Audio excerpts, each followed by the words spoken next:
TorahBox.com pour la diffusion du judaïsme francophone vous retransmet un enseignement du Rav Moshe Kaufman. Bonne écoute et bon limoud.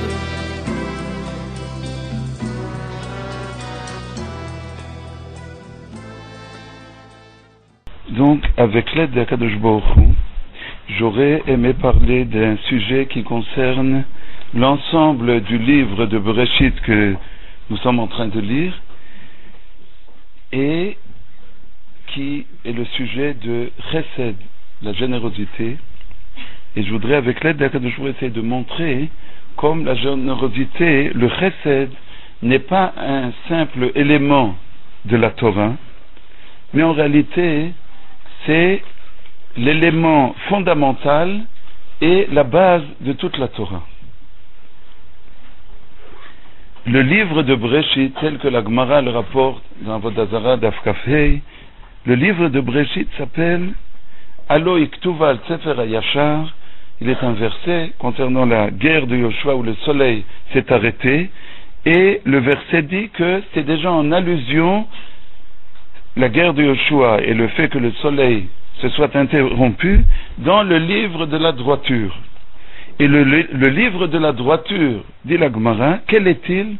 C'est le livre de Abraham, de Yitzhak et de Yaakov, Shenikru Yesharim, qui s'appelle des hommes droits. Et il est inversé dans Kohelet, Elokim asa et Adam Yashar, Dieu a créé l'homme droit, Vem bikshu chishbonot rabim, mais c'est l'humanité qui a cherché des chemins retors, des chemins, des sentiers qui tournent et qui vont vers le mal. Mais de par nature, Dieu a créé l'homme droit. C'est le fond de la nature humaine lorsqu'il n'a pas été dévié.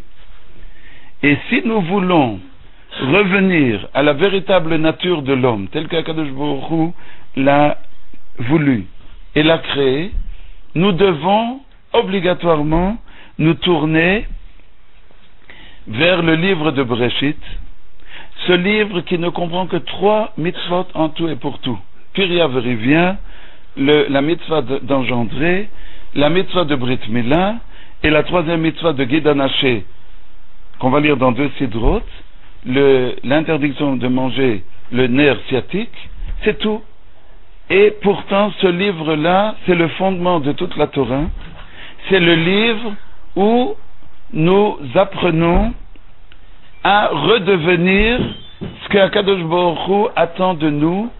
Nous retrouvons la programmation du monde, nous retrouvons la véritable essence du monde, et c'est en levant les yeux vers qui? Vers Abraham, vers Yitzhak et vers Yaakov. Et en réalité, la Yashrut dont il est question, bien entendu, en premier lieu, on parle de la qualité humaine, des midot, donc des traits de caractère positifs qui sont la base de toute la personne et de toute la Torah. Je ne vais pas m'étendre sur ce point, mais c'est un point aujourd'hui qui devient Baruch Hashem, qui redevient, disons, connu, qui était peut-être oublié, qui l'est encore peut-être de beaucoup, malheureusement, mais qui d'une façon générale redevient connu de tous, à savoir, comme l'écrit Reprem Vital Zatzal dans le Sharei Kedusha, le Talmid du Harizal, le Talmid, le seul Talmid essentiel du Harizal, que, en réalité, les midot, le travail sur soi du caractère, l'amélioration de la personne, c'est la base de toute la Torah. Et il dit quelque chose qui est un peu étonnant, il faut le prendre avec des pincettes, ça veut dire il faut faire attention. Comment on le comprend? Et il dit, cela passe encore avant tout l'accomplissement de toutes les mitzvot de la Torah. Et celui qui a des traits de caractère positifs, toutes ces mitzvot sont valorisées. Celui qui a des traits de caractère négatifs, toutes ces mitzvot sont pratiquement sans valeur. Et on ne parle pas ici d'avoir de nature ou de ne pas avoir des traits de caractère positifs, parce qu'on a tous des traits de caractère différents. On parle de ce qu'on fait des traits de caractère qu'on a.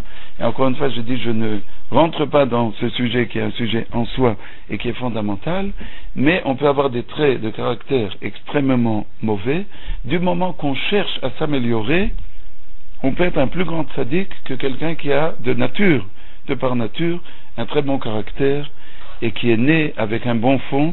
Ça dépend de ce qu'on fait de ces traits de caractère. Mais je parle de la valorisation du sujet. Savoir que le judaïsme, ce n'est pas ni des us et coutumes, ni simplement des mitzvot. Le soubassement, la base de tout l'édifice, et c'est le livre de Bereshit. C'est le livre, je donne un tout petit exemple, on le sait, Eliezer, Eved Avraham, la Gemara dit, la Torah s'est étendue sur des pages et des pages du récit double de ce qui lui est arrivé, et ensuite du récit quand il le raconte à Betuel et à Lavan, alors que des mitzvot essentiels comme la shrita ou d'autres, on apprend d'un mot ou d'un demi-mot dans tout le reste de la Torah. Pourquoi? Et comme dit la Gemara, il y a fin Sichat Abdei Avot Lifnei HaKadosh Baruch Hu Mitoratam Shel Banim. C'est bien plus cher aux yeux d'Akadosh Baruch Hu, même la simple parole, le récit, la relation du récit d'un serviteur des patriarches plus que la Torah des descendants. Pourquoi? Parce que Eliezer, c'est l'exemple même de quoi? De la fidélité. Eliezer qui avait lui-même une fille, qui espérait que sa fille deviendrait l'ancêtre du peuple juif, puisqu'Abraham n'avait pas d'enfant, c'est-à-dire Yitzhak, n'était pas encore marié, et Eliezer espérait que sa fille serait donnée. Et il a dû imaginer la souffrance, le sacrifice. Il a dû, avec fidélité, chercher une femme pour Yitzhak, et il aurait pu se rendre exempt en disant, bien, je n'ai pas trouvé, c'est très difficile. Et la Torah nous le relate dans tous les moindres détails. Pourquoi? Parce que Eliezer, qui a appris d'Abraham, et je le dis parce que c'est une chose importante, c'est pas le sujet du chesed, mais ça a à voir avec le chesed, parce que nous y reviendrons, tout revient en fin de compte au chesed, mais la qualité de ne'emanut, de fidélité, de crédibilité, de continuité dans sa tâche, c'est quelque chose qui est un fondement de la personne. À notre époque, on sait combien on a besoin de se renforcer dans ce domaine-là, et Eliezer, c'est l'exemple, qui n'était pas un des patriarches, mais qui était un serviteur des patriarches. Eh bien, c'est aussi du chesed. C'est pas du chesed en agissant, c'est du chesed où il a substitué un autre être à sa propre chair et à son propre sang, et c'est au point que les Chazal